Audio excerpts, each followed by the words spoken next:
Hi Keith. So your Star Killer is done. I've not done one of these before. I've done Star Killers before, but I've not done the War Sabers one, the V4. Quite a nice kit. The kit is beautiful. The standard of the machining and everything. It's a bit of a machining masterpiece.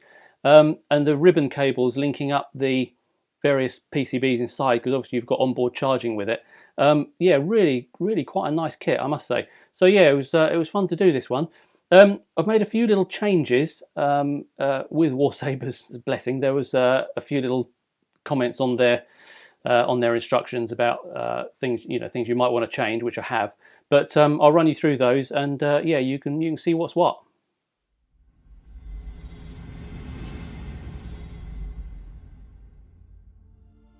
So starting at the front end of it, the emitter, you remember the little holder that you said you were wondering what it was? Well, that's the NeoPixel holder. Now what I found was that had been designed to have a short pin NeoPixel connector rather than a long pin. Nothing wrong with that, but I prefer to use the long pins. The functionality is a little bit better. So I made another one. You can just see it in this close-up. I made another one to take a long pin one, which obviously used a different lens. So I've just swapped the bits that you had for the right bits. So yeah, so that's a slightly different system on the front. Moving back to the crystal chamber now. I don't know if you can see that. Where are we? That little bit. That basically that sort of assembly there is what holds the crystal in place, and it just screws in from the front. Now, obviously, you can't sort of wind it down really tight because it'll crush the crystal and split it. But equally, you can't get to it. Well, now the NeoPixel connector is all in there, you can't get it to tighten it. So I've Loctited the thread on that to keep it in place. And it's just sort of nipped up, holds everything tight, but it shouldn't loosen over time. So yeah, I've done that with all the screws that you basically can't access. Just a little dab of Loctite just to sort of hold them in place. Now on the switch box, this basically slides out. I've done a couple of little mods to this. First is some strategically placed tape, which just makes the switch action a bit better and makes the rocker makes the rocker function a little bit better. But if you look closely in here, wait for it to focus, basically that and that are two LEDs which are wired through to the main circuit board, which you can program. So I've set those to sort of blink and animate, and then after 15 minutes of the Saber not doing anything, they'll shut down.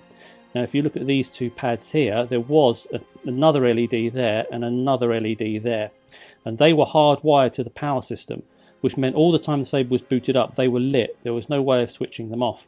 Now the Warsabers diagram says, to remove those if they don't sort of fit what you want, which I've done.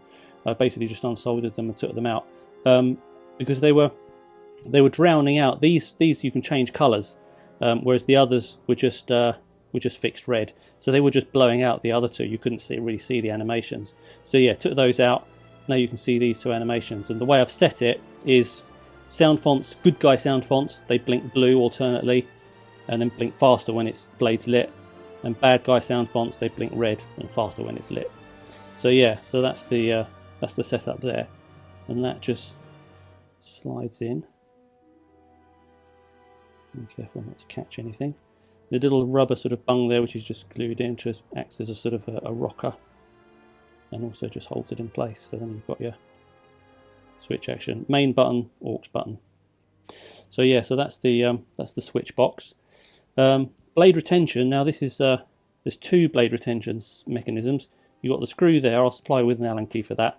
But you've also got this button. If you screw this all the way in, the blade won't go in. So you unscrew it, put the blade in, and you can just use that just to a bit of extra blade support. Now what else is there? Now the other thing on these pins, let's see if it'll focus. I don't think it will. There we go. They were, again, you can't see it down the emitter, but they were fractionally too long. So they were sticking into the emitter bore, which would have fouled the blade. So if you could just see carefully there, I've just put some tiny little washers behind them just to move them out just that little tiny bit, which clears the emitter bore and makes the blade a nice smooth fit. So yeah, so to get it going, we need to, again, I'll supply you with an Allen key for this. We need to unscrew that. You need to unscrew it quite a lot because it actually drops into a channel in the threads on the front section. I've put a spare one of those screws in because they're very easily lost.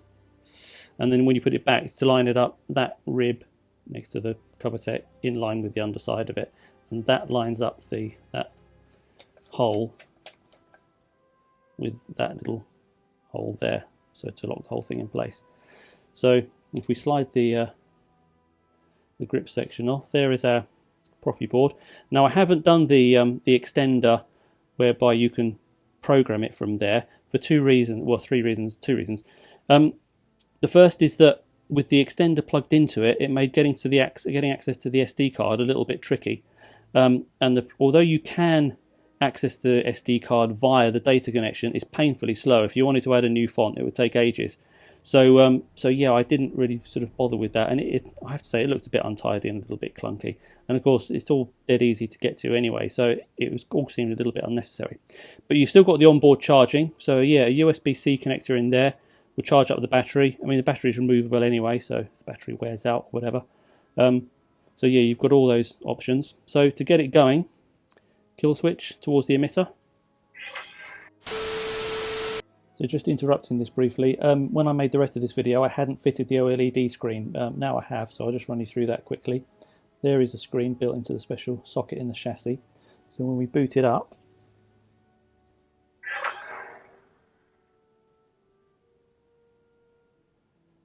a personalised display on it.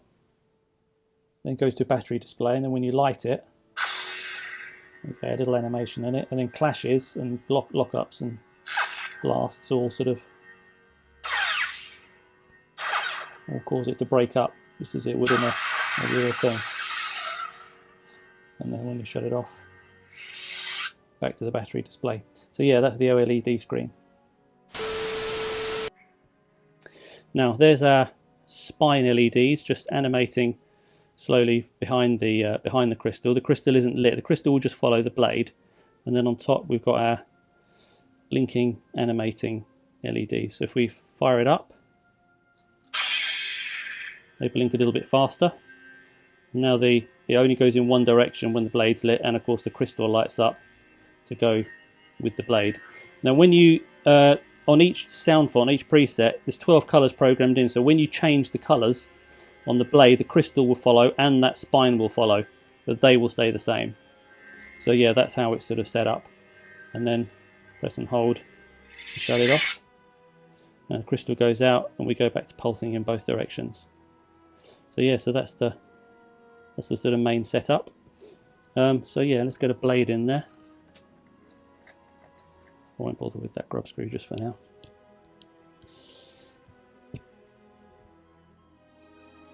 So yeah, blade. Obviously in the emitter, push it right in against the pins, and then just let that to hold it in place.